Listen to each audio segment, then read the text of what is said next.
चलिए, हेलो दोस्तों।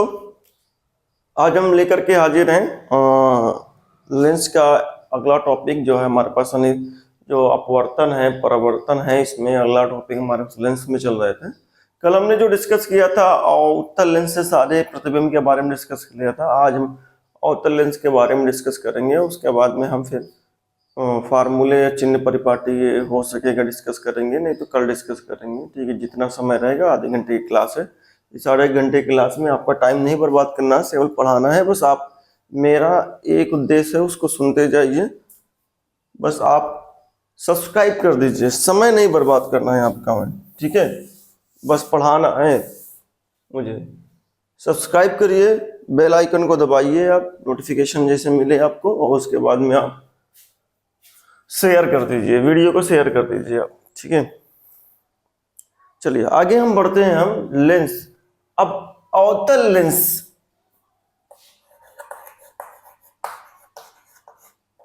अवतल लेंस, अवतल लेंस जिससे जो है प्रतिबिंब जो बनेगा उसके बारे में बात कर लेते हैं। अवतल लेंस जो है वो किस तरीके का होता है?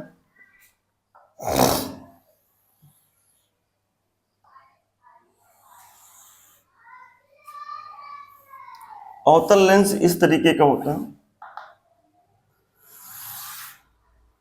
ठीक है। प्रकाशिक केंद्र, ये हो गया F2, ये हो गया F1, ठीक है आपके पास में, और ये हो जाएगा आपके पास में 2F1, इधर हो जाएगा आपके पास में 2F2, ठीक है। तो इसमें क्या आपके पास में दो ही क्या नाम है, आपके पास कंडीशंस हैं। जब प्रकार आपके पास में,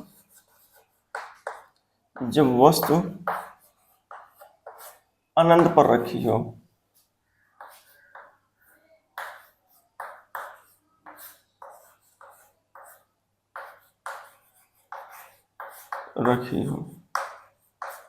जब वस्तु अनंत पर रखी होगी तब क्या होगी? वस्तु अनंत पर रखी होने का क्या मतलब है, समझिएगा। वस्तु अनंत पर रखी होगी, सारी प्रकाश किरण समानांतर आएगी, ये आई जी, ठीक है। अब ये समानांतर प्रकाश किरण जो है वो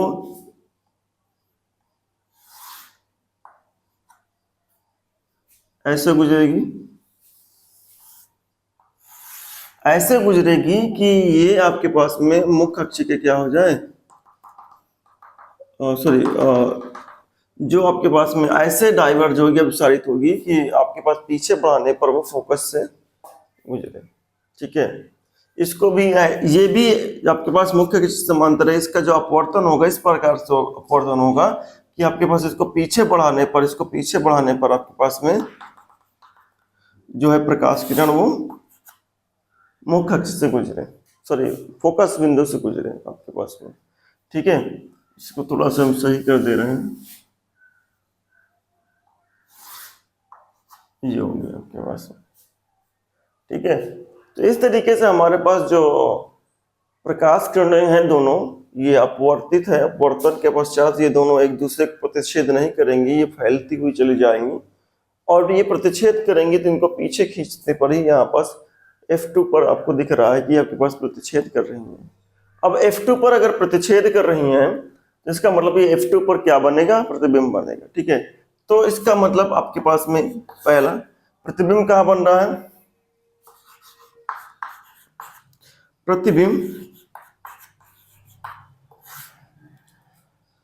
प्रतिबिंब जो है आपके पास में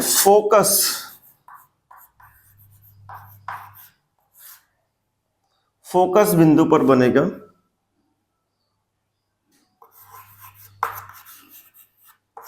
बिंदु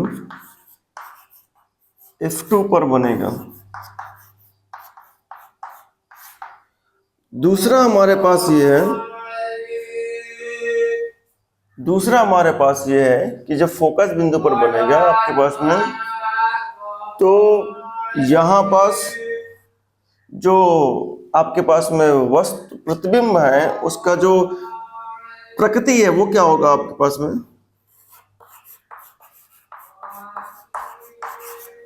आभासी एवं सीधा बनेगा।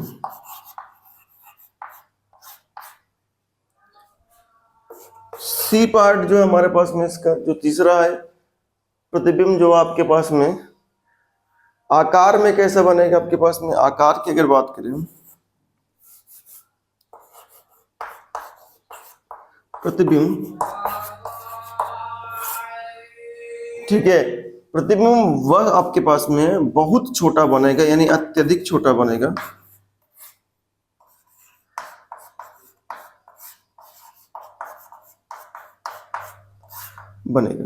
इस तरीके से हमारे पास ये तीन पिक्चर्स, आपके पास तीन कंसेप्ट निकल के आएंगे आपके पास में। तो इनको पॉज करके नोट कर लीजिए, आगे की तरफ हम बढ़ते हैं फिर, ठीक है।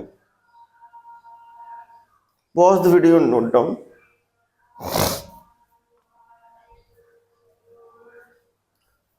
अब हमारा जो अगला कंसेप्ट है कि वस्तु जो है वो अनंत से हटा करके कहीं भी रख दीजिए।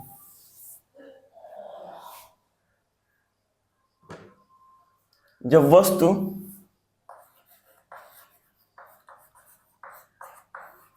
प्रकाशिक केंद्र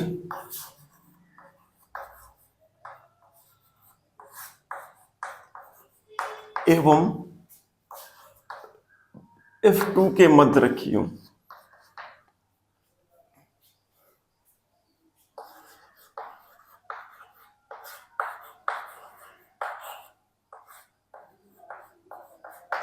तब क्या होगा। तो जब वस्तु जो है हमारे पास में प्रकाशिक केंद्र और उसके मध्य रखी होगी, तब क्या होगा, तो कौन सा फिनोमिना चलेगा,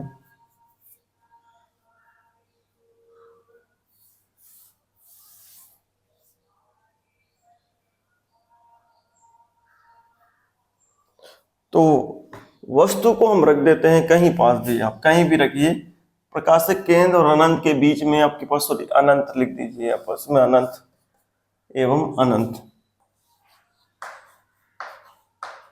कहीं भी रखिए आप, कोई इशू नहीं है, कहीं भी रखिए, ठीक है। मैं यहाँ पास रख दे रहा हूं, इसमें दो ही पोजीशन है, अनंत और पर रखी हुई वस्तु और अनंत और प्रकाशिक केंद्र के बीच में रखी हुई वस्तु, ठीक है। तब क्या होगा, तो हमने देखा कि प्रकाश किरण पहले तो जाएगी समानांतर, दूसरी प्रकाश किरण आप मुख्य फोकस से गुजारिए,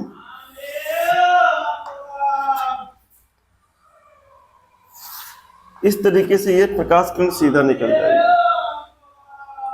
अब जैसे सीधा निकल जाएगी तो ये और ये दोनों प्रकाश किरण एक दूसरे को प्रतिच्छेद नहीं करेंगे, तो ये पीछे की तरफ देखिए, ये इसको पीछे बढ़ाते ही ये प्रतिच्छेद यहाँ कर गई। तो हमने देखा कि जो प्रतिबिंब है वस्तु से छोटा बन रहा है और ये F2 और O के मध्य बन रहा है, आभासी बनेगा आपके पास में, क्योंकि ये वास्तविक किरण नहीं आपके पास में, ये वाली यहाँ वाली भाग, तो ये आभासी बनेगा, आभासी और सीधा बनेगा, ठीक है। तो पहला पार्ट इसका ये नंबर। प्रतिबिंब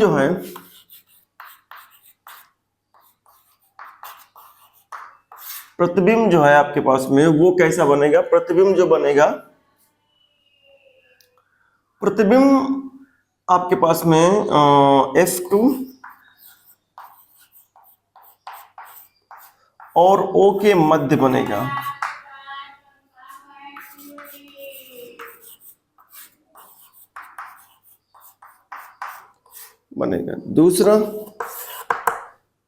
दूसरा ये कि प्रतिबिंब जो है वास्तु से आभासी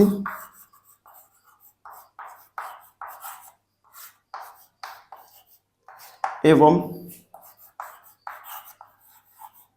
सीधा बनेगा। तीसरा ये प्रतिबिंब जो है वस्तु से छोटा बनेगा,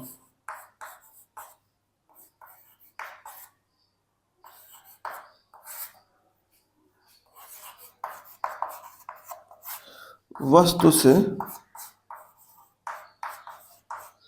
छोटा बनेगा, ठीक है। आपके पास में इस तरीके से हमारे पास इसके भी ये 3 बिंदु हो गए आपके पास में, ये आपके पास गुण हो गए। अब इसको याद रखिएगा, ठीक है, इससे संबंधित सवाल आते हैं। अब हम आगे की तरफ चलते हैं, रेखीय आवर्धन की तरफ चलते हैं और फिर उसके चिन्ह परिपाटी। Pause the video, note down बेटा। चिन्ह परिपाटी में कुछ बातें हैं, मैं आपको बता दे रहा हूँ, उनको याद रखना। अगर लिखना है तो फिगर बना लीजिएगा, उसके बाद आप लिखिएगा, समझिएगा। आपतित किरण जिधर की तरफ जा रही है, आपतित किरण जो वस्तु है और आपके पास में जो भी वस्तु है उसे दर्पण या लेंस दोनों के लेफ्ट साइड रखेंगे आप, ठीक है। दूसरी बात, आपतित दिशा में चलने पर, आपतित किरण की दिशा में चलने पर आप सारी दूरियां धनात्मक लेते हैं। लेकिन आपतित किरण ये इसकी दिशा में चलेंगे तो सारी दूरियां धनात्मक ली जाएंगी, ठीक है आपके पास में। और अगर आप इसकी दिशा में, इसके विपरीत दिशा में नापेंगे, वक्रता यहाँ से प्रकाशिक केंद्र से ही दूरी नापना है आपके पास, सारी दूरियां प्रकाशिक केंद्र से नापेंगे। अगर आपतित किरण की दिशा में आपतित किरण की दिशा में आप दूरियां नापते हैं, कहां से? प्रकाशिक केंद्र से, तो प्रकाशिक केंद्र से उधर ही दूरी नापेंगे, दिशा उधरी है। तो अगर इधर नापते हैं प्रकाशिक केंद्र की दिशा में तो आपको धनात्मक दूरी लेनी पड़ेगी। अगर आप प्रकाशिक केंद्र की दिशा के विपरीत दिशा में आपतित किरण के विपरीत दिशा में, आपतित किरण ये हो, प्रकाशिक केंद्र ये, इसके विपरीत ऐसे नापोगे। आपतित किरण के विपरीत दिशा में दूरियां जो होती हैं वो ऋणात्मक ली जाती हैं। कैसे ली जाती है? ऋणात्मक। आपतित किरण की दिशा में दूरियां जो है प्रकाशिक केंद्र से धनात्मक ली जाएंगी, आपतित किरण की विपरीत दिशा में दूरियां प्रकाशिक केंद्र से ऋणात्मक ली जाएंगी। मुख्य अक्ष के ऊपर जो ऊंचाई है वो धनात्मक है, मुख्य अक्ष के नीचे जो ऊंचाई है वो ऋणात्मक है, ठीक है। बस ये वस्तु को दर्पण या लेंस जो भी है उसके बाएं साइड आपके पास में, लेफ्ट साइड आपको रखना है, ठीक है। ये आपके पास होगा, तो 4 पॉइंट आप अपने हिसाब से लिख लीजिएगा, ठीक है। अब हमारे पास यहाँ पर जो है रेखीय आवर्धन की बात करते हैं। रेखीय आवर्धन अगला टॉपिक हमारे पास रेखीय आवर्धन है। उसके बाद लेंस फार्मूला और चिन्ह परिपाटी हम डिस्कस करेंगे। रेखीय आवर्धन की अगर बात करते हैं बेटा तो क्या मिलता है हमको? रेखीय आवर्धन क्या हमारे पास में कि जो है प्रतिबिंब की ऊंचाई और वस्तु की ऊंचाई का जो अनुपात है, प्रतिबिंब की ऊंचाई HI अपान वस्तु की ऊंचाई HO, I मतलब इमेज और O मतलब ऑब्जेक्ट। इमेज का मतलब प्रतिबिंब और O मतलब ऑब्जेक्ट, ऑब्जेक्ट मतलब वस्तु, ठीक है। तो ये है आपके पास में एक फार्मूला। एक फार्मूला इसका ये है, दूरी के कंसेप्ट में V/U। दोनों बातों को अगर हम मिला देते हैं, ठीक है, ये लेंस के लिए है, दोनों बातों को मिला देते हैं तो HI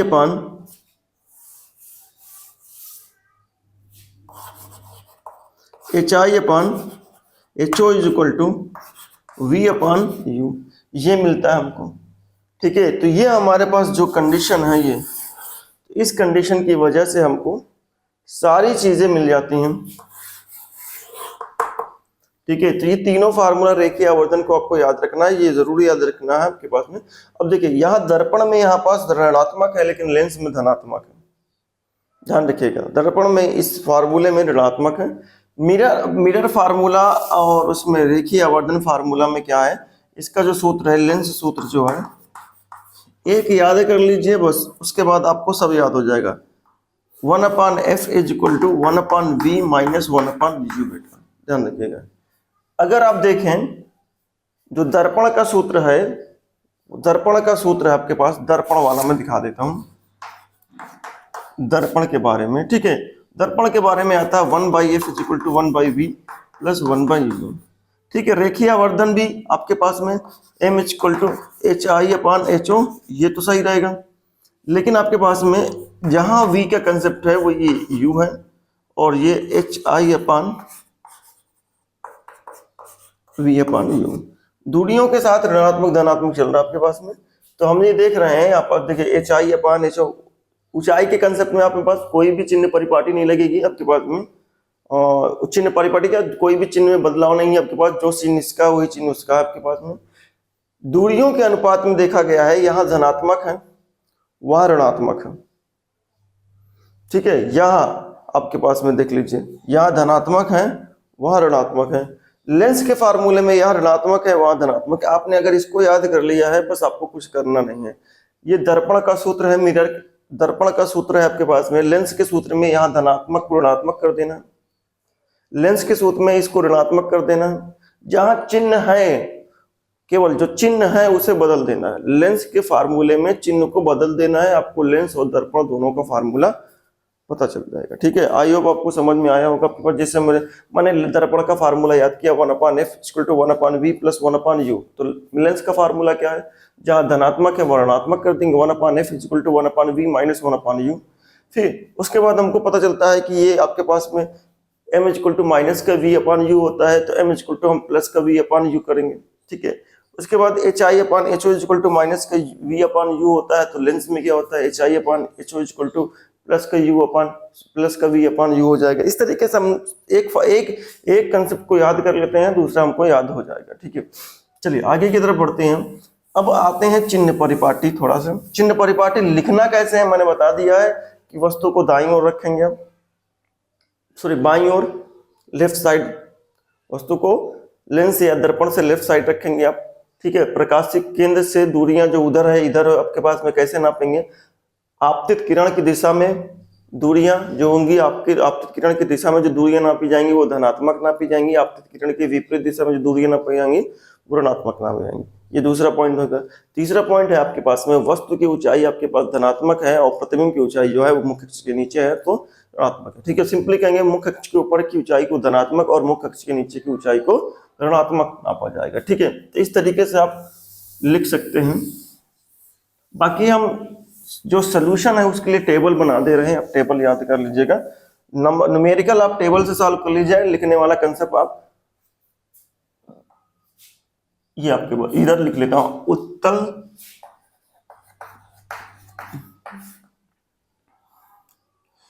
लेंस, ठीक है।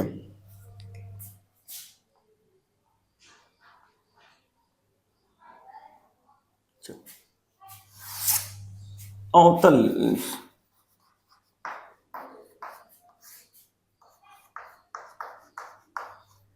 अवतल लेंस क्या है हमारे पास में, ठीक है। चलिए पहला पॉइंट, ठीक है। मैं सिंपली सबको फिगर समझ में आ गया आपके पास में, ठीक है। वस्तु की ऊंचाई, वस्तु की ऊंचाई चाहे कोई भी हो, दर्पण हो चाहे आपके पास में लेंस हो, वस्तु की ऊंचाई u हमेशा ऋणात्मक में ही रहेगी। यहां भी वस्तु की ऊंचाई जो होगी ऋणात्मक में रहेगी, u ऋणात्मक लिया जाएगा, ठीक है। अब दूसरा, वस्तु के बाद आता है आपके पास में प्रतिबिंब की ऊंचाई, प्रतिबिंब की दूरी, प्रतिबिंब की दूरी, ये दूरी वस्तु की दूरी लिखना था मुझे, गलत कर दिया मैंने। वस्तु की दूरी बेटा,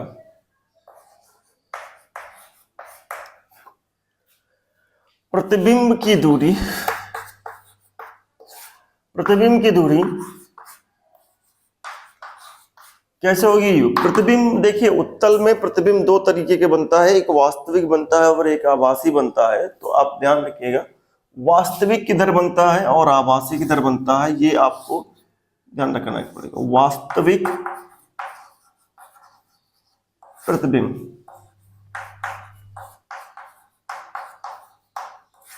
आभासी प्रतिबिंब, क्योंकि आपने जब उत्तल लेंस से प्रतिबिंब पढ़ा था तो आपको दो तरीके का प्रतिबिंब दिखाई दिया था, ठीक है। आभासी प्रतिबिंब,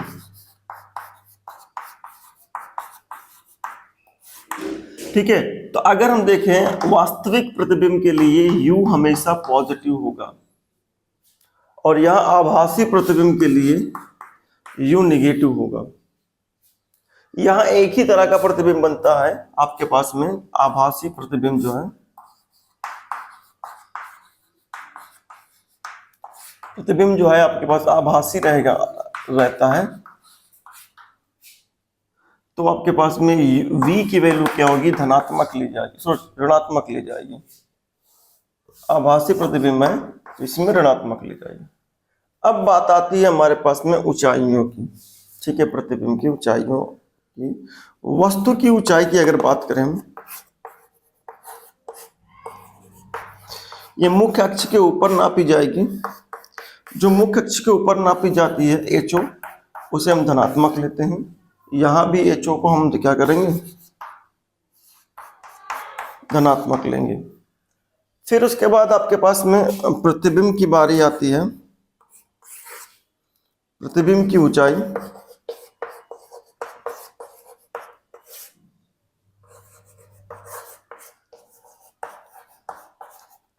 प्रतिबिंब की ऊंचाई HI, ठीक है। अगर ये वास्तविक है, वास्तविक है,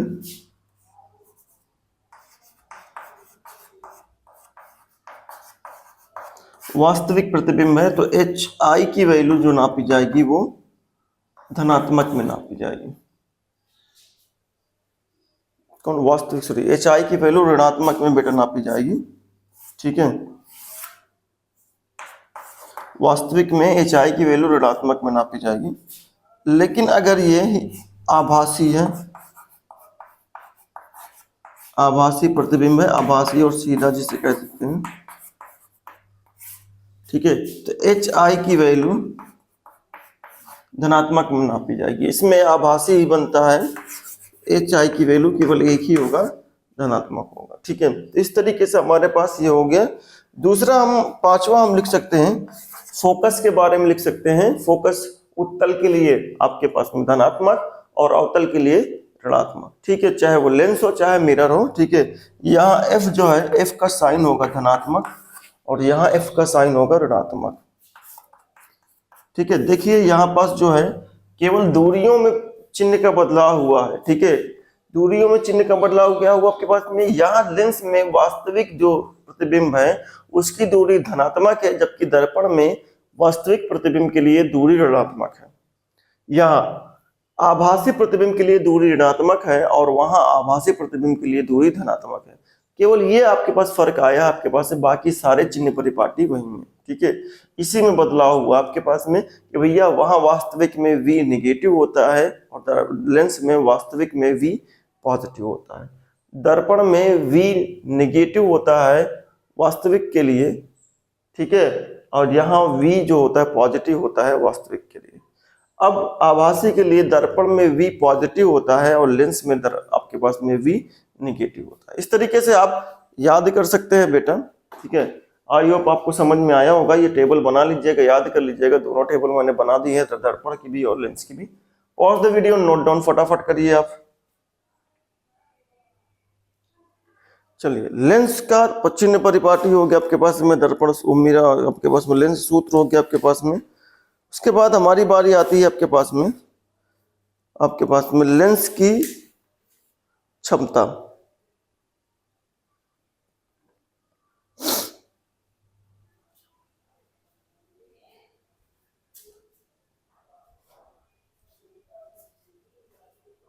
ठीक है,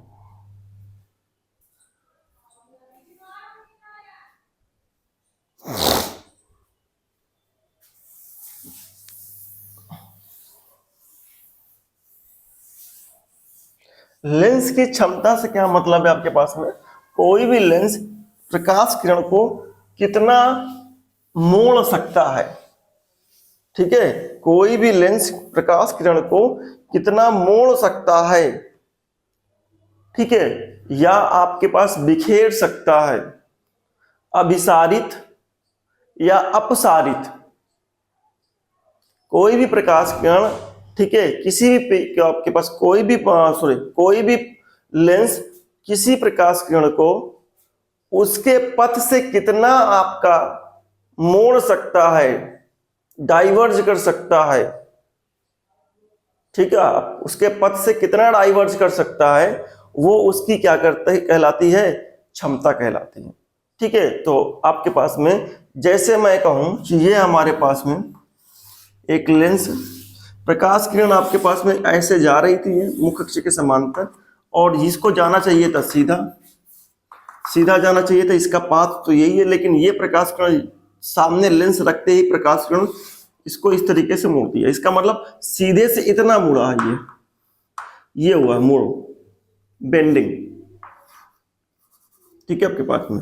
अब अगर मैं कहूं ये अवतल लेंस है, प्रकाश किरण ये गई और ये हो गई, इसको जाना चाहिए था सीधा, लेकिन ये इतना मुड़ गई। तो ये जो मुड़ना है इस लेंस के द्वारा प्रकाश किरण को अपने पाथ से मुड़ जाना जो होता है, यही जितना ज्यादा मोड़ेगी उतना ज्यादा उसकी क्षमता होगी मोड़ने की, जितना कम मोड़ेगी उसकी उतनी कम क्षमता होगी आपके पास में। तो क्षमता से क्या मतलब है कि कोई भी लेंस आपके पास में प्रकाश किरण को उसके पथ से कितना मोड़ सकता है वो उसकी क्षमता कहलाती है। तो इसकी परिभाषा अगर लिखें, लेंस की क्षमता की परिभाषा, कंसेप्ट यही आपके पास में, बस परिभाषा को चलती है। लेंस की परिभाषा क्या आपके पास, लेंस की क्षमता की परिभाषा है, लेंस की क्षमता की जो परिभाषा है वो ये है हमारे पास में कि आपके पास में, हाँ, फोकस दूरी जो है, ठीक है, लेंस की जो क्षमता का परिभाषा आपके पास में, लेंस की क्षमता की परिभाषा यह है कि किसी भी लेंस की क्षमता का परिभाषा मतलब यह है, तात्पर्य क्षमता से, लेंस की क्षमता से तात्पर्य है, लेंस की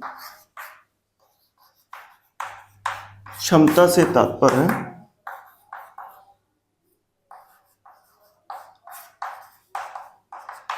कि फोकस दूरी का व्युत्क्रमानुपात। ठीक है, या सिंपली हम लिख सकते हैं आप इसको, ठीक है,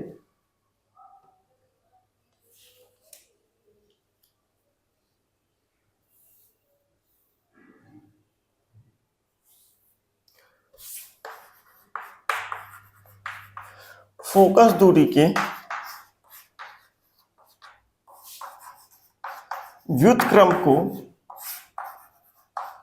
फोकस दूरी के व्युत्क्रम को, ठीक है, लेंस की फोकस दूरी के व्युत्क्रम को, लेंस के फोकस दूरी के व्युत्क्रम को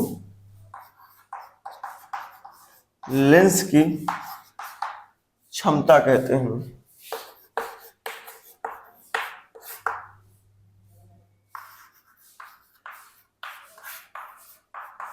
ठीक है, इस तरीके से हमारे पास लेंस की क्षमता हो गया। तो लेंस की क्षमता को हम P से प्रदर्शित करते हैं और इसका फार्मूला हो जाएगा 1/f। यहाँ भी आपके पास जो f है उसको उसके चिन्ह परिपाटी से रखेंगे, ध्यान रखिएगा, f को उसके चिन्ह परिपाटी से रखेंगे। इसकी जो यूनिट हो गई आपके पास में, ठीक है, मात्रक, ठीक है, इसका जो मात्रक आपके पास में डायोप्टर है। ठीक है, क्या है आपके पास में, मात्रक डायोप्टर है आपके पास में।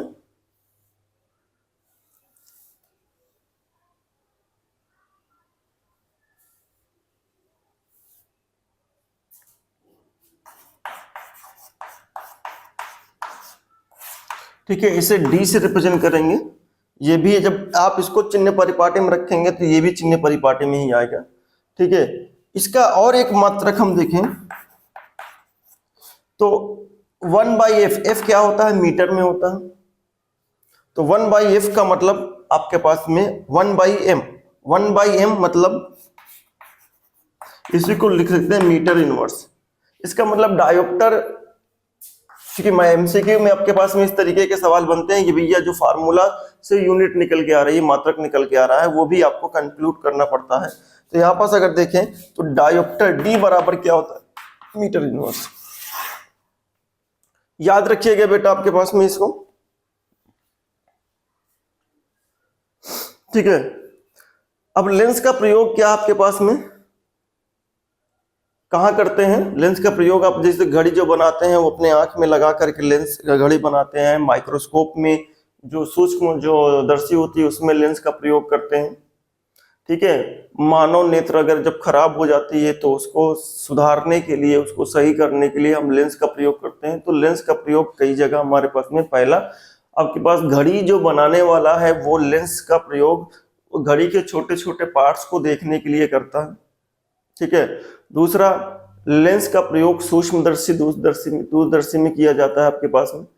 तीसरा, आपके पास में लेंस का जो प्रयोग है आपके पास में मानव नेत्र की दृष्टि को सुधारने के लिए किया जाता है, दृष्टि दोष को सुधारने के लिए किया जाता है, ठीक है। इस तरीके से आपके पास ये हो गया लेंस की क्षमता और उसका प्रयोग। अब हमारे पास सपोज दैट आपके पास में ये तो हो गया, अगर एक से ज्यादा लेंस को सटा कर रख दिया जाए, संयोजन आपके पास में लेंसों की संयोजन क्षमता की बात करें हम, नोट कर लीजिएगा इसको, पीछे आकर के पॉज करके नोट कर लीजिएगा। लेंस की संयोजन क्षमता, क्योंकि एक से ज्यादा लेंस अगर आपको रख दिया जाए तब क्या होगा समझिएगा। लेंस की संयोजन क्षमता, एक लेंस, दो लेंस, तीन लेंस, इस तरीके से खूब ढेर सारे आपके पास लेंस लग दिए। इसकी f1 फोकस दूरी, f2 फोकस दूरी, f3 फोकस दूरी। तो इस तरीके से अगर आपके पास में लेंस रखा हुआ है, एक से ज्यादा लेंस रखे हुए हैं, ज्यादा लेंस रखा है, ठीक है, तो हम उसको कहते हैं लेंस की संयोजन क्षमता। क्या कहते हैं? लेंस की संयोजन क्षमता, लेंस की संयोजन क्षमता, ठीक है आपके पास में। अब लेंस की संयोजन क्षमता क्या हमारे पास में समझिएगा सिंपली, जो लेंस रखे हुए हैं इनके आपके पास में पावर को ऐड करना है, तो आपके पास में क्षमता हमको बतानी है। तो इसकी अगर क्षमता बतानी है तो इंडिविजुअल पावर आप निकाल लीजिए, 1/f1, इसकी पावर है 1/f2, इसकी पावर है 1/f2, ठीक है आपके पास में। इसका मतलब अगर हम देखें तो जो आपके पास में जो लेंस की संयोजन क्षमता आपके पास में, कुल पावर जो हो जाएगी, कुल क्षमता जो हो जाएगी, क्षमता जो हो जाएगी आपके पास लेंस की क्षमता का योग हो जाएगा। कुल क्षमता बराबर लेंस की क्षमता का योग, चिन्ह परिपाटी के अनुसार, ध्यान रखिएगा, चिन्ह परिपाटी के अनुसार, चिन्ह परिपाटी में जिसका फोकस ऋणात्मक होगा उसका क्षमता भी ऋणात्मक होगा, जिसका फोकस धनात्मक होगा उसका क्षमता भी धनात्मक होगा, ठीक है, ये ध्यान रखिएगा। तो इसका मतलब P = क्या हो जाएगा, P1, P2, P3 and so on, जितना भी आप रखना चाहें Pn। इसी तरीके से अगर आपको कर सकते हैं तो इसमें अगर ये जो क्षमता है ये फोकस से रिलेटेड है तो मैं इसको लिखूं कि जो फाइनल फोकस आएगा, फाइनल फोकस आएगा, कंबाइंड फोकस, संयुक्त फोकस कह सकते हैं, संयुक्त फोकस आएगा वो 1/f1 plus 1/f2 plus 1/f3 and so on करके 1/f, इस तरीके से। मतलब एक से ज्यादा अगर आपके पास में रखे हुए हैं लेंस चाहे आपके पास में, तो उनकी संयुक्त फोकस दूरी क्या होगी, संयुक्त फोकस दूरी हो जाएगी आपके पास में संयुक्त फोकस दूरी हो जाएगी आपके पास में, या संयुक्त क्षमता कह लें, पहले संयुक्त क्षमता की बात करें, संयुक्त क्षमता जो होगी वो क्षमताओं का योग के बराबर होगी, ठीक है। अब संयुक्त फोकस दूरी क्या होगी भाई, क्षमता में फार्मूला लग दीजिए आप, फोकस दूरी जाएगा तो ये संयुक्त फोकस दूरी होगी, आपके पास कैलकुलेशन कर लीजिए, आपको मिल जाएगा, ठीक है। इसमें इस बात को समझ लीजिए, जरूरी नहीं कि आपके पास में ये दिया हो, आपके पास में एक उत्तल तो एक अवतल भी दे सकता है, इस तरीके से ये अवतल पोर्शन है और ये उत्तल पोर्शन है, दो लेंस हो गए आपके पास में, ठीक है। आपके पास में इधर से भी आपके पास ये कह सकता था, ये हो गया एक अवतल उत्तल अवतल लेंस बन गए आपके पास में, ठीक है। तो इस तरीके से आपके पास में दोनों अवतल अवतल रख सकता था, इस तरीके से एक साथ रख सकते थे दोनों अवतल अवतल। तो आपके पास में किसी भी लेंस को आपको उठा के रख सकता है और कह देगा कि भैया इनके फोकस दूरी का संयुक्त फोकस दूरी निकालिए, संयुक्त क्षमता निकालिए। तो इस तरीके से आपके पास में ये क्षमता संयुक्त फोकस दूरी खत्म हो गया। यहां तक कि मैं कहूं कि आपके पास में ये पूरा का पूरा चैप्टर ही आपका खत्म हो गया है, ठीक है, अब हम कुछ दिन इसके न्यूमेरिकल सॉल्व करेंगे, फिर एक्सरसाइज सॉल्व करेंगे, फिर हम इससे आगे की चैप्टर इसी से रिलेटेड जो है उसको खत्म करेंगे, फिर हम आपके आगे की तरफ बढ़ते रहेंगे लगातार जब तक पूरी बुक नहीं खत्म हो जाती है। Pause the video, note down. ठीक है, मैंने आपसे एक काम दिया था, वो काम कर दिए फटाफट। चैनल को सब्सक्राइब करिए, बेल आइकन को दबाइए। मैं डेली वीडियो डेली आपको पढ़ाता हूँ, डेली आपको वीडियो मिलती रहे, डेली आपकी स्टडी चलती रहे। जैसे रेगुलर क्लास चलती है, एक दिन में कोई भी चीज हासिल नहीं की जा सकती, धीरे धीरे ही हासिल की जा सकती है। तो आप इसको सब्सक्राइब करिए, बेल आइकन दबाइए और डेली स्टडी करिए। आप डेली एक लेक्चर पढ़िए आप मेरा, ठीक है, मैथ का भी और ये साइंस का भी। मैथ का साइंस दोनों का लेक्चर आपको है। प्ले स्टोर में जाइए, आप मेरे चैनल में जाइए, सब्सक्राइब करिए, प्ले स्टोर में देखिए सारे लेक्चर्स दिए हैं, सारे क्या नाम है आपके पास में चैप्टर्स कवर करा रहा हूं मैं, सारे के सारे चैप्टर्स कवर्ड हैं और जो पीछे मैं पढ़ा चुका हूँ सब फुल एकदम कवर्ड है, बेसिक से लेकर के, उसमें कोई भी चीज नहीं। अगर आपने 9th सही से नहीं पढ़ा हुआ है तो फिर मैं आपको अच्छे से उसमें एक्सप्लेन कर रहा हूँ, सही तरीके से आपको पूरी चीज समझाई जा रही है। 9th का कोई इफेक्ट नहीं पड़ेगा, सारा कुछ एक्सप्लेन्ड है आपके पास में, ठीक है। तो आई होप आपको समझ में आया होगा। तो आप सब्सक्राइब करिए, बेल आइकन को दबाइए और चैनल को शेयर करिए, यानी वीडियो को जितना हो सके उतना शेयर करिए, जिससे लोगों तक मैं जुड़ सकूं और अच्छा ये मैं जो बोर्ड में पढ़ा रहा हूँ इससे अच्छा बोर्ड में पढ़ाने लगूं। इतना आप सब्सक्राइब करिए, ठीक है, आपके पास में। धन्यवाद, मिलते हैं आगे।